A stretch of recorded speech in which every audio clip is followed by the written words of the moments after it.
आप सभी लोग सुख चाहते हैं, लेकिन सुख चाहते तो हैं, पर सुख चाहने के लिए जहां दौड़ना वहां दौड़ते नहीं है, गलत दौड़ते हैं। हमारे शरीर में दो चीजें हैं, एक शरीर है, एक आत्मा है। थोड़ा सा 5 मिनट का समय लेके मैं ये प्रश्न आपको उठाऊं और बहुत अच्छी बात आज आपको बता दूं, आपके बहुत सारे डाउट्स क्लियर भी हो जाएंगे। सुनो, हमारे शरीर और आत्मा अलग है, ये तो हम पहले भी आपको 1000 बार बता चुके हैं। आगे सुनो इससे। क्या हम आंखों से देख सकते, आंखों से सुन सकते हैं? नहीं। क्या कानों से देख सकते हैं? नहीं। क्या हम नाक से खा सकते हैं? समझो, ईश्वर ने सब चीजें अलग अलग बनाई हैं। देखने के लिए आंखें हैं, सुनने के लिए कान। आंखों से सुन नहीं सकते, कानों से देख नहीं सकते, अलग है ना।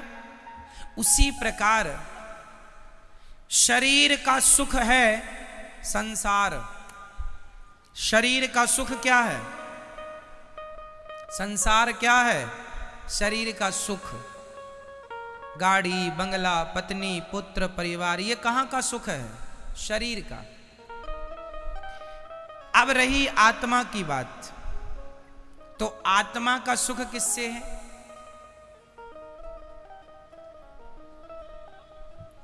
समझो, सिद्धांत को समझो, साइंस को समझो। चलो मैं साइंस से जोड़ता हूं इस सब्जेक्ट को।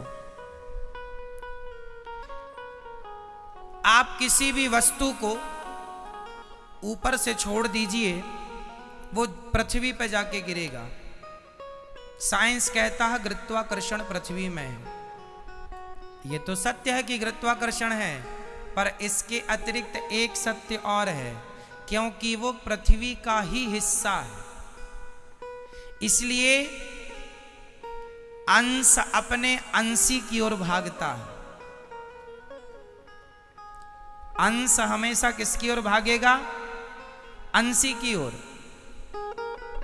जैसे ये पुष्प, ये किसका अंश है?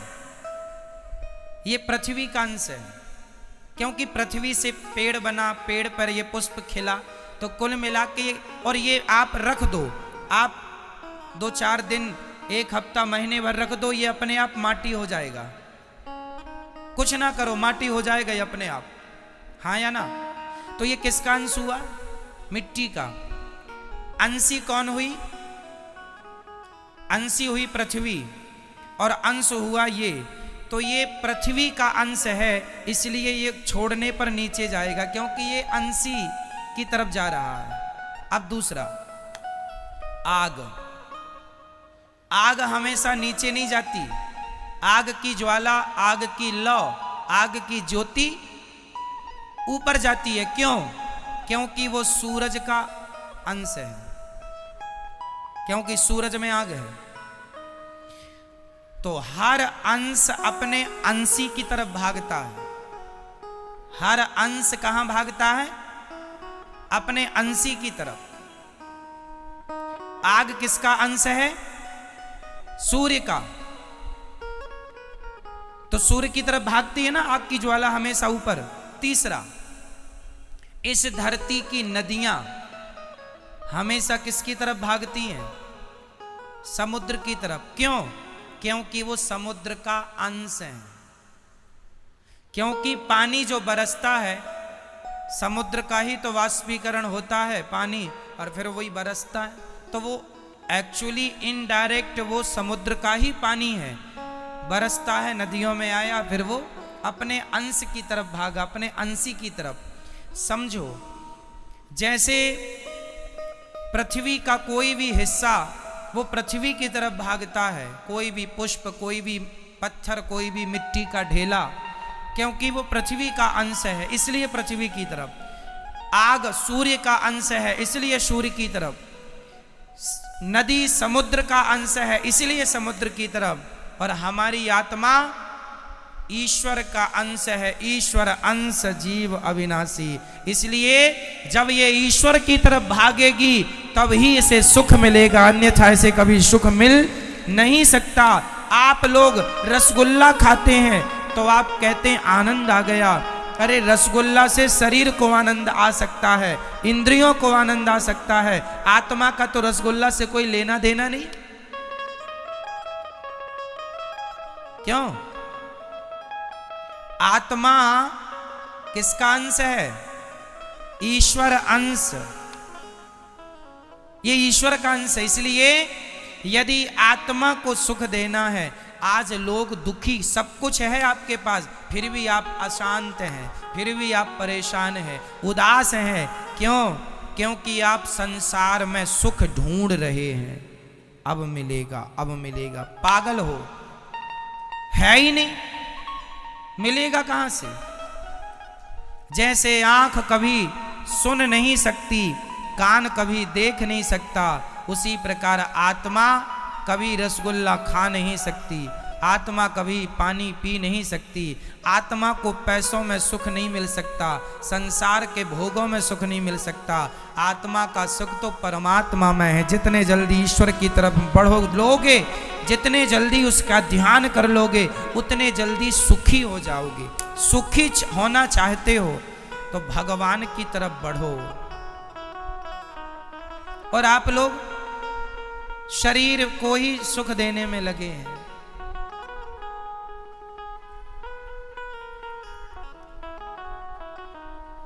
शरीर,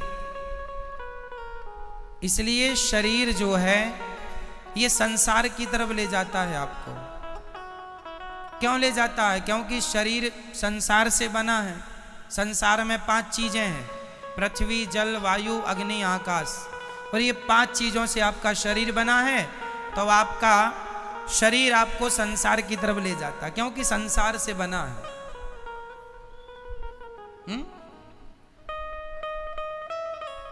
आपको आंख अच्छा अच्छा दिखाना चाहती है, इसको आप देख रहे हैं, आपको सुख मिल रहा है, पर यह सुख क्षणिक है। यह सुख क्या है? क्षणिक है, जरा सी देर का। खाने का सुख भी क्षणिक है, जरा सी देर का। भोगों का सुख भी क्षणिक है, जरा सी देर का।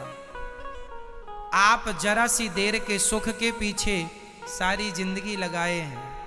सारी जिंदगी आपको लगता है अरे वो करोड़पति बन गया, मैं भी बन जाऊंगा, मुझे भी सुख मिलेगा। सब करोड़पति बन रहे हैं। पूछ लो करोड़पतियों से वो कितने सुखी हैं। सुख संसार में नहीं मेरी मां। शरीर का संबंध संसार से है, आत्मा का संबंध परमात्मा से है। और मैं शरीर नहीं, मैं आत्मा हूं। यदि यथार्थ सुख चाहते हो तो भगवान के बन जाओ। नाथ मैं आपको कभी भूलू नहीं, हे श्रीमन्नारायण मैं आपको कभी, मैं उनका अंश हूं। पर विडंबना तो देखो, एक शेर का बच्चा गीदड़ों के झुंड में मिल गया, और गीदड़ों के झुंड में मिलकर वो भी गीदड़ों के संग रहने लगा, गीदड़ों की तरह व्यवहार करने लगा, खाने लगा, उन्हीं के संग सोए, उन्हीं के संग जागे, उन्हीं के संग रहे, उन्हीं को अपना बाप समझे, उन्हीं को माता। एक दिन शेर आया और शेर ने देखा कि मेरा कोई अपना आदमी गीदड़ों की झुंड में दहाड़ लगाई, तो उसके अंदर से भी वो शेर तो था ही, उसने भी दहाड़ा।